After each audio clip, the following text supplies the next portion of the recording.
तेज नजर। सर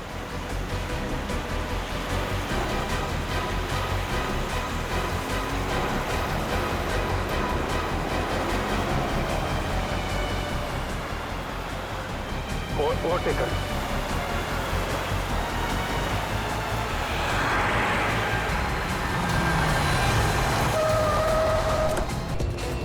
रुक जाओ, रुक जाओ। भाग भाग, पीछे मुड़ के मत दिखना। सीआईडी वालों को अपना मुंह नहीं दिखाना है। जल्दी चलो वरना बुरी तरह से फंस जाएंगे हम।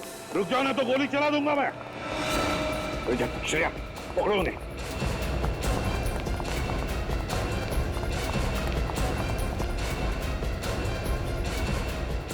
यहाँ क्या है?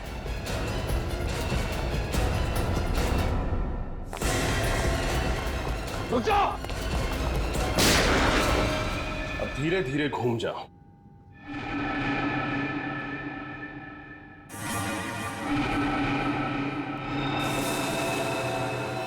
अरे ये तीनों टेबल पर ऐसे क्यों पड़े हैं? खून?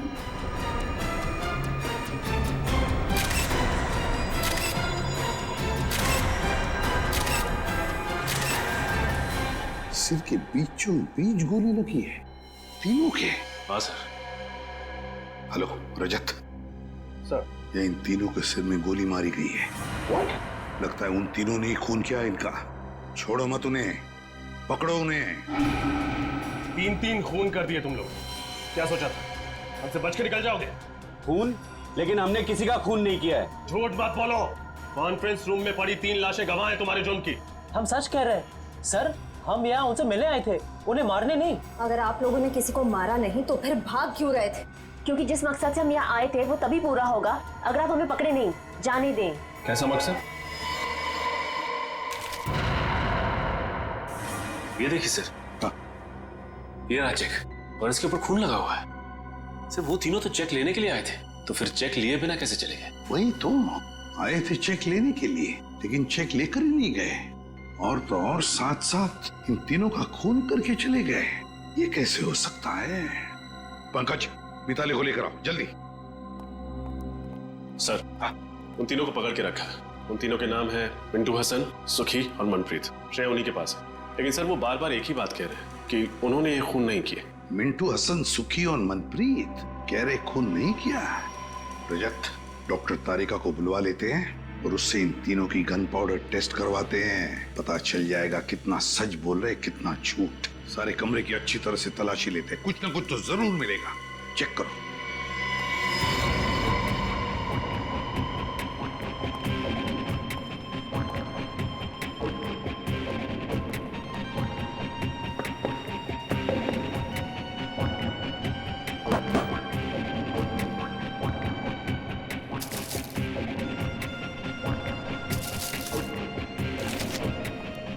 सर, मिताली।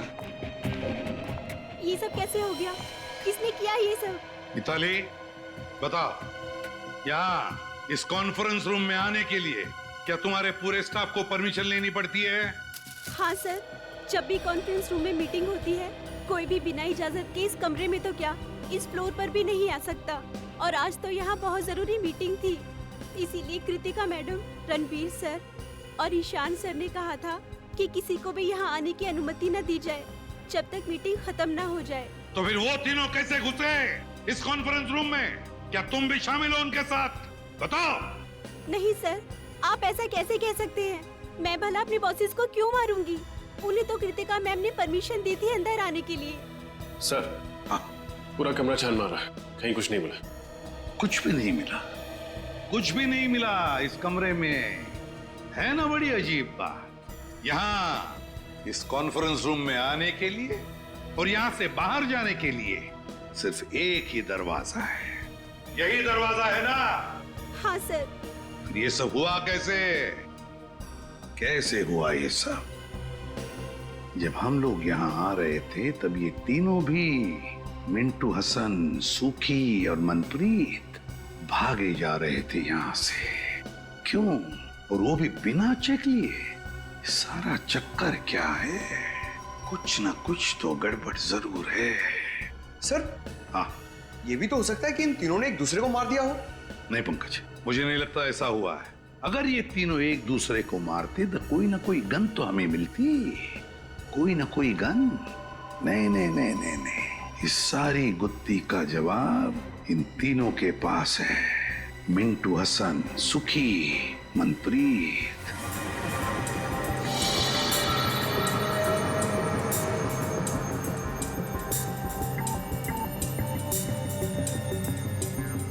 ये लोग सच कह रहे हैं सर, इनमें से किसी ने भी गोली नहीं चलाई। किसी के हाथ पर गन पाउडर का निशान नहीं। नहीं सर। अब तो यकीन हो गया ना आप लोगों को कि हम शरीफ लोग हैं, क्रिमिनल नहीं। शरीफ लोग, मिंटू हसन, सुखी, मनप्रीत, शरीफ लोग इसलिए भाग रहे थे हमसे। दरअसल हमें यहाँ आर्यन और शिमोना ने भेजा था 1.5 करोड़ का चेक लेने, लेकिन इससे पहले कि हम तीनों को मिल पाते गोलियां चल गई और हम लोगों को लगा कि पतली गली से कट लेने में ही समझदारी है। पतली गली से कट लेने में ही समझदारी है। अगर तुम लोग शरीफ होते तो या तो खूनी को पकड़ने की कोशिश करते या फिर सीआईडी को बुलाते। नहीं कर सकते थे हम ऐसा, क्योंकि हमारी शराफत हमें हमारी मंजिल से भटका देती। मंजिल? जरा हमें भी तो बताओ, क्या मंजिल है तुम्हारी? है? एक मुजरिम। मुजरिम? कौन मुजरिम? मुजरिम नहीं, कैंसर है वो, कैंसर। एक ऐसा कैंसर जो समाज के जड़ों को खोखला कर देना चाहता है, और उस कैंसर से देश को बचाने के लिए हमें भी मुजरिम बनना पड़ा। पर हम सिर्फ छोटे मोटे जुर्म करते हैं, शरीफों को नुकसान नहीं पहुंचाते। हम तो बस इतना चाहते हैं कि हमारे गुनाहों से प्रभावित होके वो हमें अपनी दुनिया में एंट्री दे दे। इसीलिए भाग रहे थे तुम हमसे? पकड़े नहीं जाना चाहते थे, क्योंकि अगर पकड़े जाते तो उनके गैंग में घुस नहीं पाते, है ना? जी हाँ, क्योंकि अपने सारे काले धंधे सफेद चादर की आड़ में करता है, और जुर्म के दुनिया के कीचड़ की एक बूंद भी उसके पाप के महल को धाराशाही कर सकती है। इसीलिए हम नहीं चाहते थे कि हम आपके साथ पकड़े जाएं। लेकिन आप लोगों ने पकड़ ही लिया। ये शिमोना और आर्यन, इनका क्या संबंध है इस बात से? वो दोनों उसी के लिए तो काम करते हैं, और हम तो उन्हें बस सीढ़ी की तरह इस्तेमाल कर रहे थे ताकि उन तक पहुंच सके। मतलब शिमोना और आर्यन ने मिलवाया तुम्हें इस रणवीर, ईशान और कृतिका? जी हाँ, कल दोपहर आर्यन और शिमोना की नकली आर्ट एग्जीबिशन में। आर्यन और शिमोना दिख रहे हैं कहीं? वो रहे, शिमोना लाल सलवार में और आर्यन ब्लैक कोट में। अपने हुनर का गलत फायदा कैसे उठाया जाता है, कोई इनसे सीखे। न जाने कितने लोगों को उल्लू बनाया इन दोनों ने अपने आर्ट और एंटीक के चक्कर में। गुड, काफी अच्छी जानकारी है आपको पेंटिंग्स की। मुझे लगता है ये वाली पेंटिंग हमारे कॉन्फ्रेंस रूम के लिए काफी अच्छी रहेगी। क्यों कृतिका? वाकई इस पेंटिंग में कुछ तो कशिश है। बिल्कुल ठीक है आपने कृतिका जी। एक नायाब हीरे की कीमत एक अच्छा जौहरी ही परख सकता है, और आपकी आंखों में परखने की नजर कूट कूट कर भरी है। पर 3 करोड़ तो ज्यादा ही है इस पेंटिंग के लिए। अरे कैसी बातें कर रहे हैं आप? इस पेंटिंग के लिए 30 करोड़ भी कम है। और वैसे भी जो चीजें अनमोल होती है ना, उनकी कीमत नहीं लगाई जाती। क्यों आर्यन? क्या डायलॉग मारा है। जो चीज अनमोल होती है ना, उसकी कोई कीमत नहीं बताई जाती। देखना, इस पे तीनों के तीनों क्लीन बोल्ड हो जाएंगे। पर कुछ तो कम कीजिए, बहुत ज्यादा है। भाई, हमें कृतिका जी की मुस्कान बहुत पसंद आई। जी शुक्रिया। आप एक काम कीजिए, 3 की जगह 2.5 करोड़ दे दीजिएगा। ठीक? ठीक है, डन करते हैं। तो फिर ठीक है, कल हम सारी पेंटिंग्स आपके ऑफिस में भिजवा देते हैं और आपसे चेक भी ले लेंगे। ठीक है। तो फिर बोलिए, कल कितने बजे तक कॉन्फ्रेंस रूम में आएंगे आप पेंटिंग्स देखने के लिए? 11 बजे सही रहेगा। 11 बजे मिलते हैं। डन। डन। Thank you.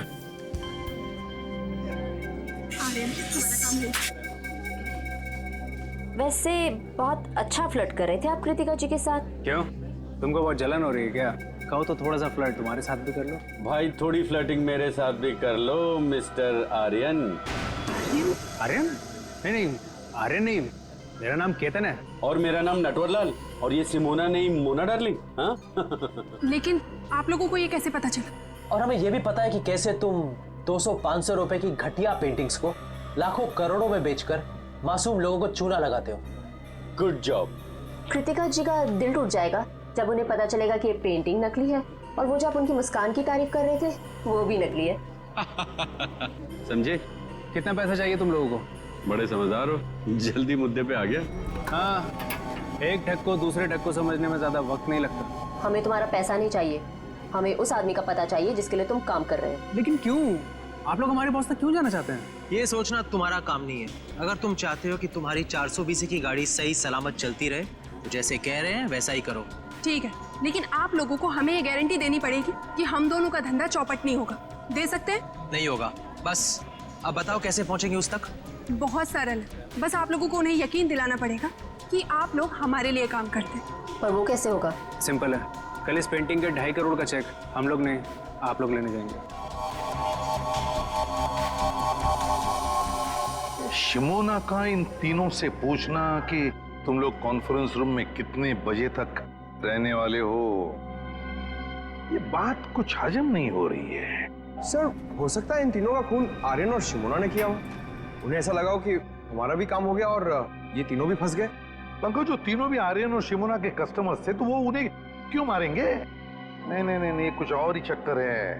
अच्छा एक बात बताओ, तुम लोगों को कुछ याद आता है? कोई ऐसी खास बात जो हमें बताना भूल गए हो तुम? एसीपी सर, एक फोन तो आया था आर्यन को? नहीं, रणवीर को।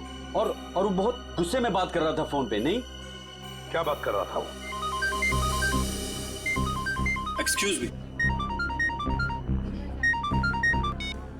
हेलो, क्या ऐसे कैसे खराब हो गया? उसे जल्दी से ठीक करवाओ। कल सुबह 11 बजे मेरी एक बहुत जरूरी मीटिंग है, उसे पहले ये काम हो जाना चाहिए, समझे?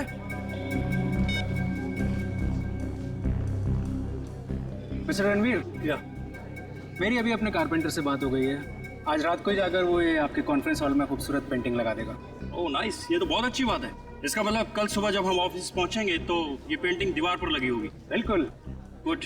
और हमारी जगह चेक लेने के लिए ये तीनों आएंगे।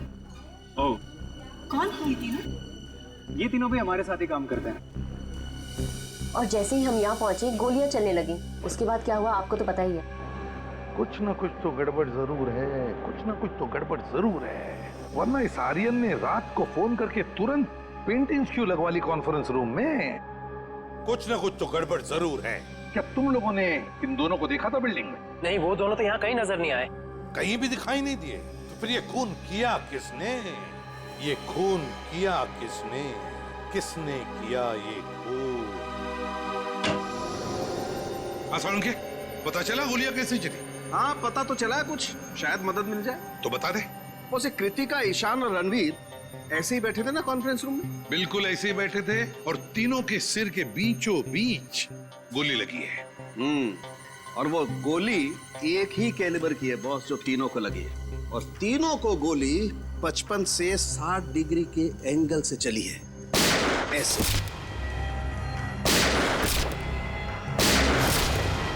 यो मतलब गोलियां ऊपर से नीचे चली है। सर, फिर तो खूनी को भी ऐसे ही किसी ऊंची चीज पर चढ़ना पड़ा होगा। तो क्या सर खूनी ने इन सब पर कॉन्फ्रेंस रूम की टेबल पे चढ़ के गोलियां चलाई होंगी? नहीं निखिल, कॉन्फ्रेंस रूम की टेबल पर चढ़कर कैसे गोलियां चलाएगा?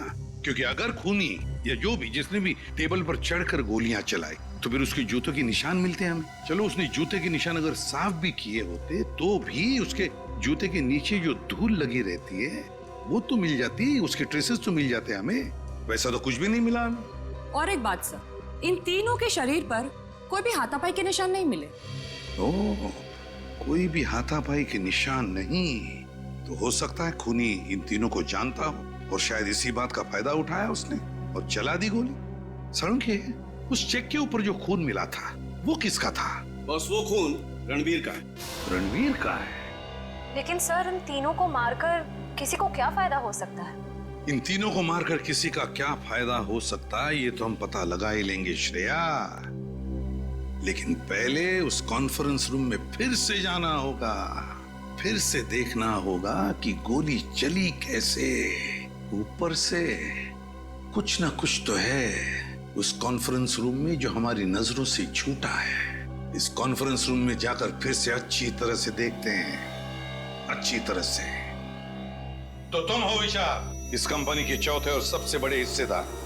जी सर। इन तीनों की मौत के बाद तो तुम कंपनी के मालिक बन गए हैं? जी, सही कहा आपने। मुबारक। मिठाइयाँ लाए हो? मिठाई?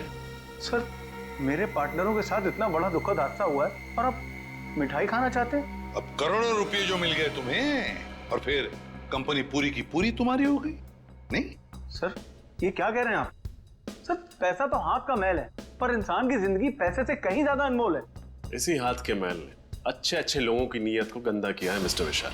आज सुबह 11 बजे जब इन तीनों को गोली लगी, आप कहाँ थे? जी, मैं मेरे दांत में बहुत दर्द हो रहा था तो मैं डेंटिस्ट के पास गया। आप चाहें तो डेंटिस्ट से कंफर्म कर सकते हैं। नहीं नहीं, उसकी कोई जरूरत नहीं है। वैसे ये आपके दांत का दर्द ठीक है अभी? अभी ठीक है। दांत का दर्द बहुत खराब होता है सर। मेरा डॉक्टर कहता है कि दिन में 2 बार ब्रश करना चाहिए, एक बार सोने के बाद और एक बार उठने से पहले। मेरे दांत देखो। डॉक्टर पंकज, आपका लेक्चर खत्म हुआ और आप, वैसे आप?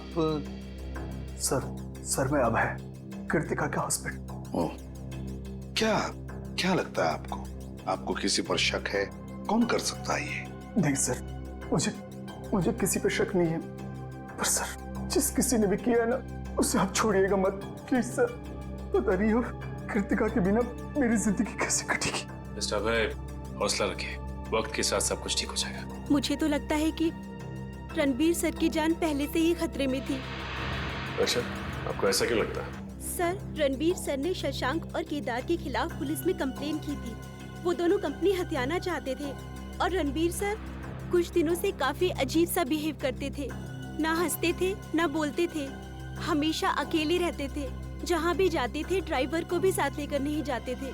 जहाँ भी जाते थे अकेले जाते थे, अपने ड्राइवर को भी साथ में नहीं लेके जाता था। सर, सालुंके सर कह रहे थे ना कि गोली 55 से 60 डिग्री के एंगल में चली। गोली कहीं ऊंचाई से चलाई गई। लेकिन सर, इस सारी जगह को देख के तो नहीं लगता कि गोली ऊंचाई से चली। सर मेरी समझ में एक बात नहीं आ रही है। अगर कोई किसी को गोली मारेगा तो खड़े खड़े सामने ऐसे मारेगा, टेबल पे चढ़ के गोली क्यों मारेगा सर? सर कहीं ऐसा तो नहीं कि गोलियां किसी चीज के अंदर से चली थी? हो सकता है, बिल्कुल हो सकता है श्रेया, बिल्कुल हो सकता है।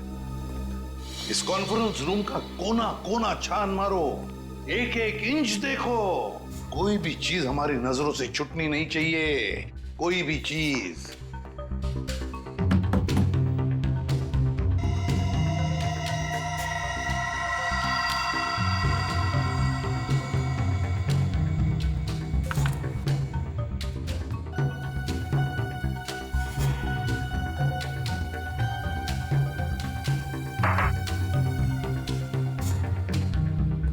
सर, फिर से कुछ नहीं मिला। रजत, एक बात समझ में नहीं आ रही है। इतना बड़ा प्रोजेक्टर का स्क्रीन है, प्रोजेक्टर का रिमोट है, मगर प्रोजेक्टर कहीं दिखाई नहीं दे रहा है। क्योंकि सर प्रोजेक्टर सीलिंग के अंदर लगा हुआ है। प्रोजेक्टर सीलिंग के अंदर लगा हुआ है? अच्छा, तो क्या हम उसे नीचे उतार सकते हैं? जी सर। कैसे? सर वो जो रिमोट में ऊपर वाला बटन है उसको दबाएंगे आप तो ये प्रोजेक्टर नीचे आ जाएगा।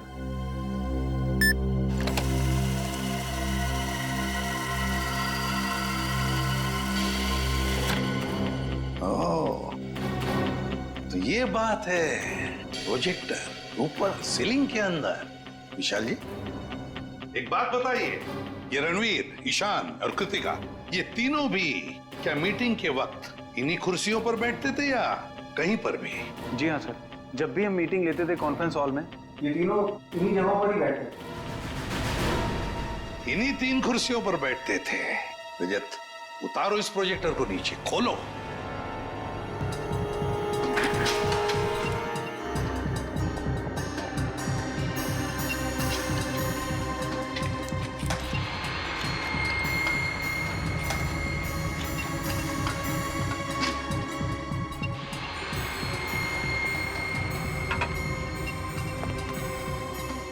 खोलो इसे पंकज।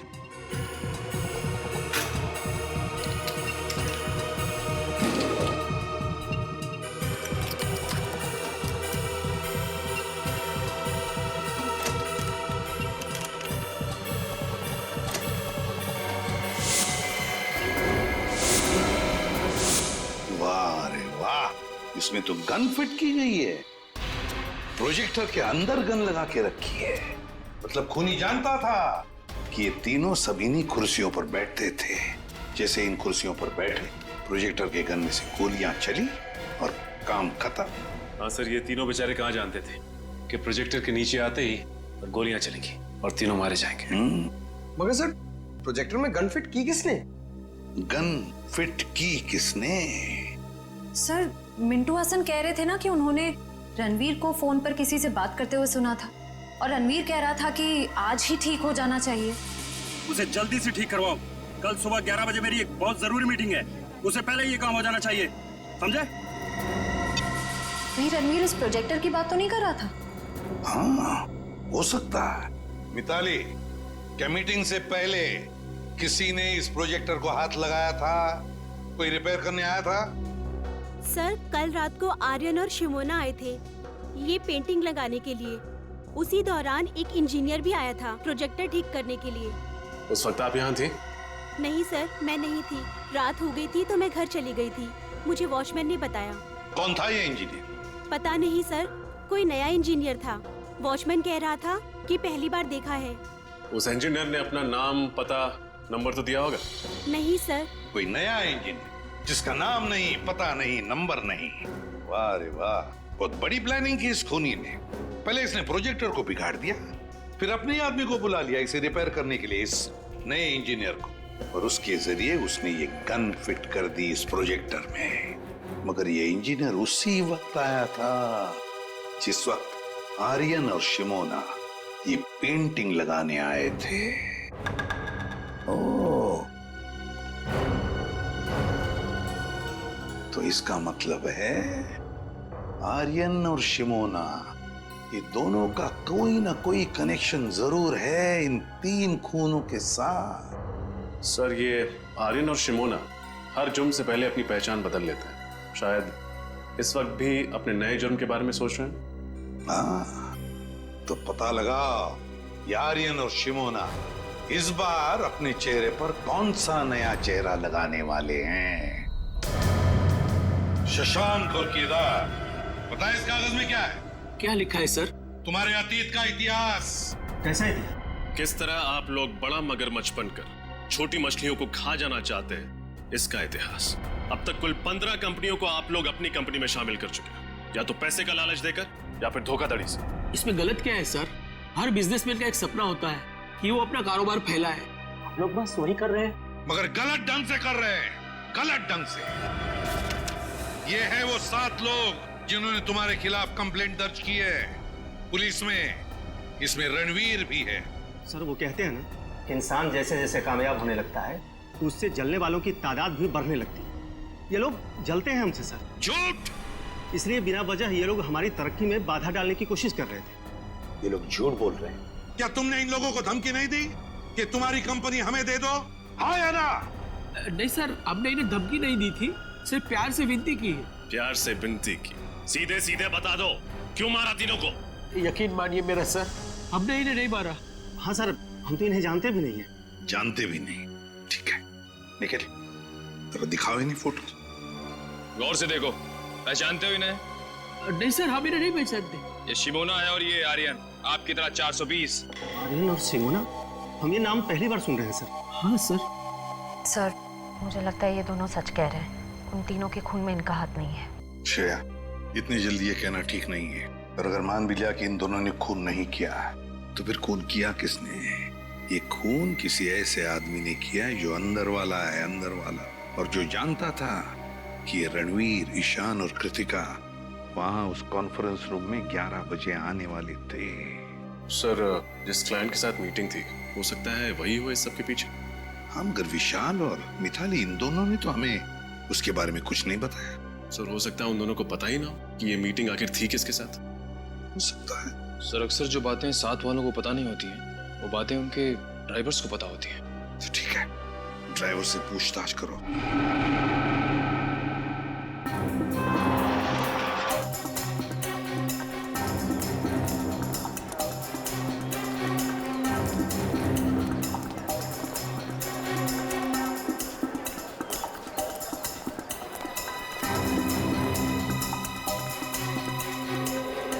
Excuse me. मैं सीआईडी से इंस्पेक्टर सचिन हूँ। आप जरा ये दोनों फोटो देखिए। क्या ये लड़का और लड़की आपके यहाँ पासपोर्ट बनवाने आए थे क्या? नहीं सर, ये दोनों तो कभी नहीं आए। पूरे यकीन से कह सकते हैं कि कभी नहीं आए? हाँ सर, मैं पूरे यकीन से कह सकता हूँ कि ये नहीं आए। Thank you. वेलकम। ये आर्यन और शिमोना है। क्या ये दोनों आपके बैंक में नया अकाउंट खुलवाने आए थे? आर्यन और शिमोना? एक मिनट सर।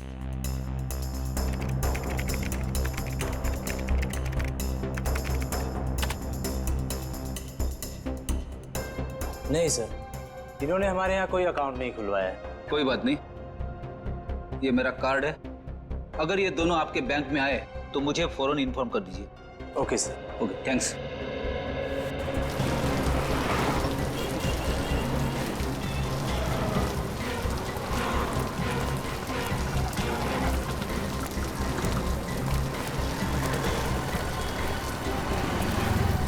सर, कहीं हमारी तहकीकात की राह गलत तो नहीं है? शायद इस बार आर्यन और शिमोना ने कोई नया अकाउंट खुलवाया ना हो। नहीं फ्रेडी, ऐसा नहीं हो सकता। आर्यन और शिमोना का जुर्म गणित की गिनती की तरह है। जिस तरह से 3 से पहले 2 का आना तय है, उसी तरह शिमोना और आर्यन का बैंक अकाउंट खुलवाना तय है। एक काम करते हैं, आगे के बैंक चेक करते हैं। चलो। मैनेजर साहब। जी कहिए। हम लोग सीआईडी से। सीआईडी? जी हाँ, सीआईडी। जरा इन फोटो को गौर से देखिए। ये आर्यन और शिमोना, क्या ये आपके बैंक में अकाउंट खुलवाने आए थे? ये दोनों? हाँ, ये दोनों हमारे अकाउंट खुलवाने आए थे, लेकिन आपको कोई गलतफहमी हो रही है। इनका नाम आर्यन और शिमोना नहीं, रवि और सपना है। क्या? रवि और सपना? जी हाँ। ये दोनों 420 इतने धड़ल्ले से अपने नाम बदल रहे जैसे हर शुक्रवार को सिनेमा हॉल में फिल्म बदलती रहती है। अच्छा, ये उनकी डिटेल्स देख सकते हैं? जी, एक मिनट। हाँ वीरेंद्र, उस फाइल में से रवि और सपना की डिटेल्स लेकर आना। हाँ।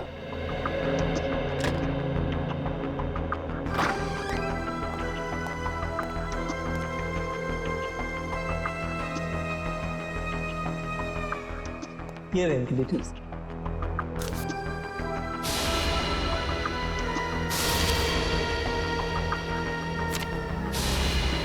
सारे जरूरी कागजात और डॉक्यूमेंट्स वगैरह दिख रहे हैं। हाँ, अकाउंट खुलवाने के लिए जो भी कागजात जरूरी होते हैं वो इन्होंने दिए थे, और हमने इन्हें चेक भी किया था, बिल्कुल सही थे। और तो और हमारी एक टीम इनके घर भी जाने वाली है एड्रेस वेरिफिकेशन के लिए। Address verification? एड्रेस तो यही बताया था ना उन लोगों ने। Yes sir.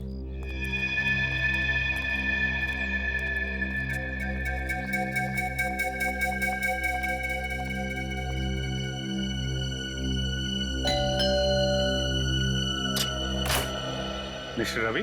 जी बोलिए। हम लोग ASDC बैंक से आए हैं आपके घर का वेरिफिकेशन करने।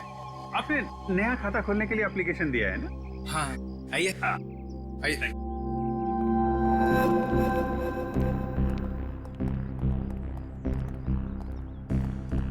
बहुत बढ़िया घर बनाया आपने सर। अच्छा, सपना मैम है ना, उनके भी सिग्नेचर्स लगेंगे। अच्छा हाँ, सपना। सपना, क्या हुआ रवि? बड़े अच्छे कलाकार हैं आप लोग। आर्यन को रवि और शिमोना को सपना बुलाते हैं। मतलब आप लोगों का खेल खत्म हो चुका है मिस्टर आर्यन और मिस शिमोना। कौन हो तुम लोग और हमारा असली नाम कैसे जानते हो? अरे भैया सुनो, जिस स्कूल में तुम पढ़ते हो ना, उसके हम लोग हेडमास्टर्स रह चुके, और तुम्हारे जैसे 420 हमारे जेब में लेके घूमते हम लोग। देखो देखो, मुझसे पंगा मत लो, बहुत खतरनाक आदमी हूं मैं। सीआईडी से खतरनाक तो नहीं हो सकते ना? सीआईडी? अरे कहाँ जा रहे?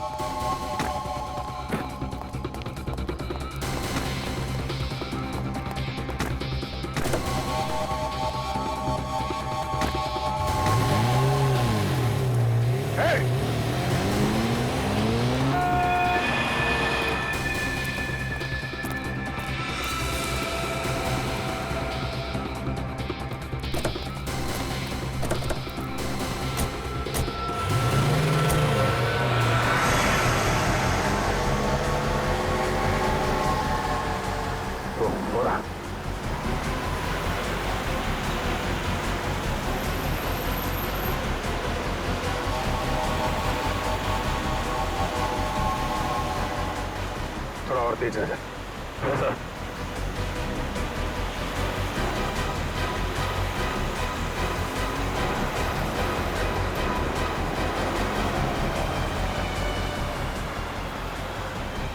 ओवरटेक कर।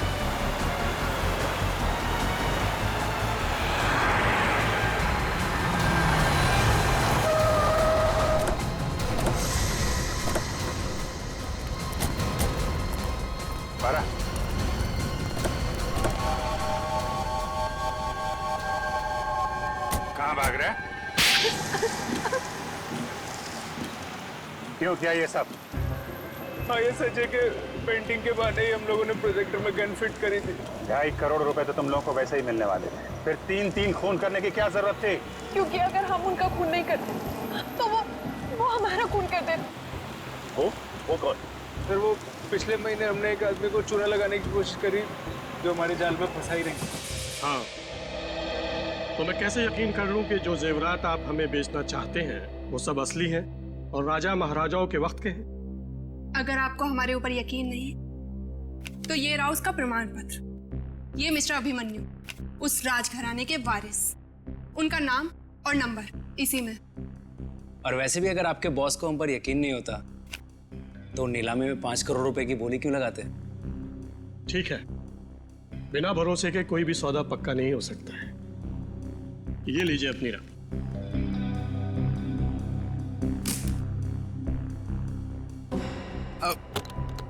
Thank you. शुक्रिया। Thank you. हेलो, क्या? अरे पकड़ो इन्हें! अरे सब नकली है! अरे जेवरात नकली है, पकड़ो!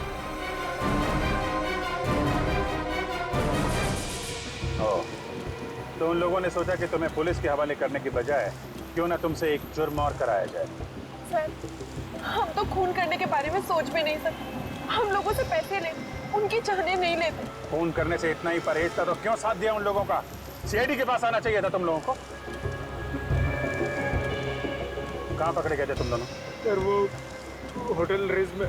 Hotel ridge? रूम एसी लेंगे या नॉन एसी सर? सीआईडी, क्या बात है सर? सब ठीक तो है ना? ठीक तो कुछ भी नहीं है। इन तीनों को जानते हो? नहीं तो सर। नहीं पहचानते? मैं नहीं पहचानता सर। बुला अपने मैनेजर को। अरे वो रहे। मैनेजर साहब जल्दी आइए, सीआईडी वाले आए हैं। क्या हुआ सर? इन फोटोज को जरा ध्यान से देखिए। ये रणवीर, ये आर्यन और ये शिमोन। जरा डिटेल चेक करके बताइए, क्या ये आपके होटल में आए थे? ठीक है सर। नहीं सर, ये नाम के लोग तो हमारे होटल में कभी नहीं आए। शायद नाम बदल कर रह रहे हो। सर नाम बदल के आए होंगे तो पता नहीं, लेकिन पहले इन्हें इस होटल में आते हुए कभी नहीं देखा सर, जहाँ तक मेरा ख्याल है। जहाँ तक आपका ख्याल है?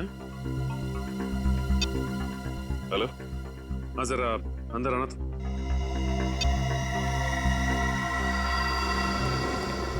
हाँ सर। अच्छा ये बताओ कि रणवीर साहब यहाँ इस होटल में अक्सर आते थे? हाँ साहब, हफ्ते में 2-3 बार आ ही जाते थे किसी से मिलने। सुन लिया मैनेजर साहब आपने? कमाल की याददाश्त है आपकी। जो ग्राहक अक्सर आपके होटल में आते हैं आप उन्हें भी भूल जाते हैं? जी वो क्या हुआ, आपकी जुबान क्यों लड़खड़ाने लगी? सर जबान नहीं सर। क्या छिपा रहे हैं आप हमसे? सर कुछ भी नहीं छुपा रहा हूँ मैं। हेलो, हाँ सर। क्या? ओह तो ये बात है। हाँ सर, मैं होटल रिट्स में ही हूँ। मैं खाली होकर आपको फोन करता हूँ। Okay okay. क्या हुआ? शिमोना और आर्यन ने अपना गुनाह कबूल कर लिया है।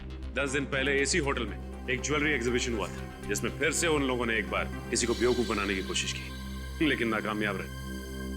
अब क्या कहना है आपका मैनेजर साहब? हाँ, हम लोगों को माफ कर दो सर। किसी ने हम लोगों को पैसे दिए थे ताकि आप लोगों के सामने मुंह ना खोले। अब मुंह खोलने का समय आ गया है। अब ये बताओ कि ये पैसे तुम्हें किसने दिए थे और रणवीर इस होटल में किससे मिलने आता था? सर वो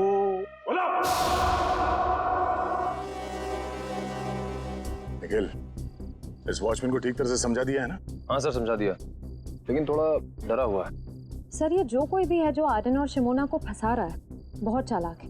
वो खुद तो कभी सामने नहीं आया, उसने अपना सारा काम अपने स्टाफ के जरिए करवाया। हाँ श्रेया, पर अब इस चेहरे का मुखौटा ज्यादा देर तक नहीं रहेगा। बहुत जल्द हम इसके जुर्म के खेल का पर्दाफाश कर देंगे। सर नाम लिया और मुजरिम हाजिर।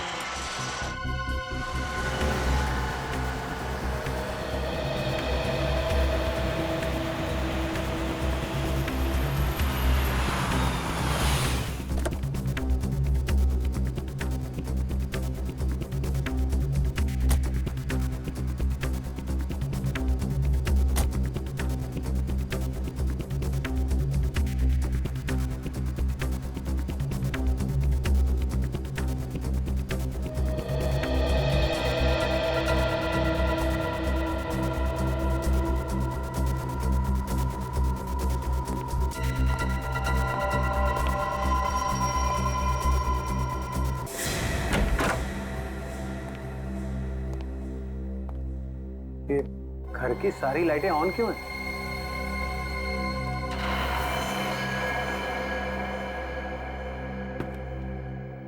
कौन है? कौन है वहां पर? नीचे आओ। अरे क्या हाल है विशाल भाई, कैसे हो? दांत का दर्द कैसा है? मैंने कहा था ना आपको 2 बार ब्रश करना सोने के बाद उठने से पहले। तुम यहाँ क्या कर रहे हो? क्या आप मुझे यहाँ देख के खुश नहीं है? तो जरा पलट के इस तरफ देखो, शायद हमें देख के कुछ खुशी मिल जाए आपको। अरे सर, आप लोग यहाँ पर मेरे घर में? क्या खूनी का पता चल गया सर? हाँ पता चल गया, तो हमने सोचा कि खुद चल के अपने हाथों से उसका जबड़ा हिला दे। जबड़ा हिला दे? सर तो उसके लिए तो आपको खूनी के घर में होना चाहिए, फिर भला आप यहाँ मेरे घर में क्या कर रहे हैं? अपना एक गाल जरा यहाँ लाना। आजा। सर आपको मुझ पर शक है? शक नहीं, पूरा यकीन है। सर कहाँ जा रहे हो विशाल बाबू? अपनी कंपनी का शेयर छोड़ चल। मेरे मिट्ठू, अब एक अच्छे तोते की तरह चुपचाप सच बताना शुरू करते हैं, समझा? बोल। सर ये सच है कि मैंने रणवीर, ईशान और कृतिका के खून में साथ दिया था, पर सर मैंने उनके खून की साजिश नहीं रची थी सर। तुमने नहीं रची? नहीं सर। तो फिर किसने रची? मुझे नहीं मालूम सर वो कौन, मैं उससे कभी मिला भी नहीं सर। सर वो हमेशा अपने वकील को भेजता था मुझसे बात करने के लिए। सर लगता है हमें गुमराह करने के लिए कहानियां बना रहा है। उन तीनों की मौत के बाद सारी दौलत तो इसकी हो गई, उसके पास सबसे ठोस वजह थी उनको मारने की। नहीं मैम, सर वो चाहता था कि मैं इस कंपनी को दिवालिया घोषित कर दूं और उसके बाद इस कंपनी को एक नकली फर्म में बेच दूं, ताकि वो बाद में उस नकली फर्म से कंपनी को वापस खरीद ले। बहुत लंबी प्लानिंग की थी खूनी ने। अब तुम एक काम करो, उस वकील को फोन लगाओ और उससे वो कहना जो अब हम तुम्हें बताएंगे। हैं? बात थी जो तुम इस अनजान जगह पे कर रहे हो, अगर तुम चाहते तो ये बात ऑफिस में भी हो सकती थी। सुरेश जी बात बहुत जरूरी थी, इसलिए मुझे आपको यहाँ बुलाना पड़ा। कौन सी जरूरी बात थी? सुरेश जी, रणवीर ने ये कंपनी हमें बेचने से पहले किसी और को बेच दी है। अब इस कंपनी को बेचने का हक हमारे पास नहीं है। एक मिनट, क्या कहा आपने? इस कंपनी को बेचने का हक आपके पास नहीं?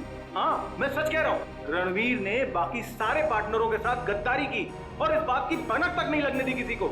अच्छा ये बताओ, इस कंपनी के नए मालिक का नाम क्या है? हम हैं। वकील साहब को हमारा प्यार भरा नमस्कार। अपना प्यार भरा नमस्कार रखो अपनी जेब में, और अगर अपनी भलाई चाहते हो तो चुपचाप ये कंपनी उसको दे दो जिसका इस कंपनी पे पूरा पूरा हक। सुखी जी, हम तो इतने प्यार से बात कर रहे हैं इनसे और ये हमें धमकी दे रहे हैं। वो क्या ना मनप्रीत, ये लातों के भूत है, बातों से नहीं मानेंगे। ठीक कहा, बिल्कुल ठीक। इसीलिए आज मैं तुम दोनों को ऊपर भेजने का इंतजाम करके रहा हूं। किसी को पता भी नहीं चलेगा कि ये कंपनी कभी किसी और के नाम पे हुई थी। सर मैं अब है कृतिका का हस्बैंड। ऐसे कैसे भूल दोगे? क्या समझ रखा है हमें? घर नीचे रखो, पहले सीआईडी को तो आने दो। सीआईडी आए? पहले मैं तुम्हें मार देता हूं। चुप! कहानी तो अब तुम्हारी खत्म होगी फांसी के फंदे पर। कहाँ भाग रहे हो अभय बाबू? अभी तो तुम्हें अपने जुर्म कबूल करना बाकी है।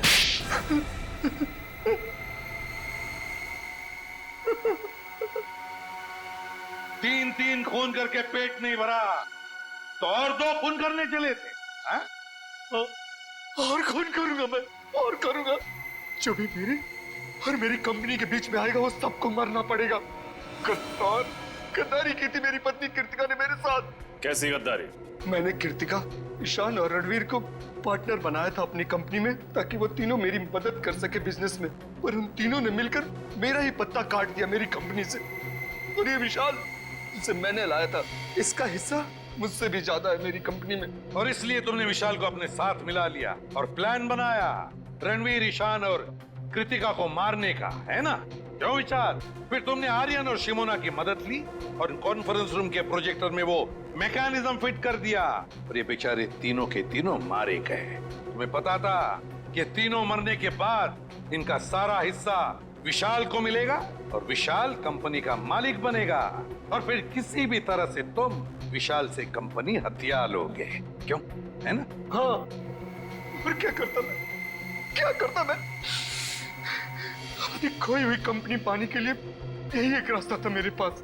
पर अफसोस अभय जी, तुम्हारा ये रास्ता फांसी के फंदे पर जाके खत्म होता है, फांसी के फंदे पर। और विशाल तुम भी नहीं बच सकते, क्योंकि मुजरिम का साथ देने वाला भी उतना ही बड़ा मुजरिम होता है।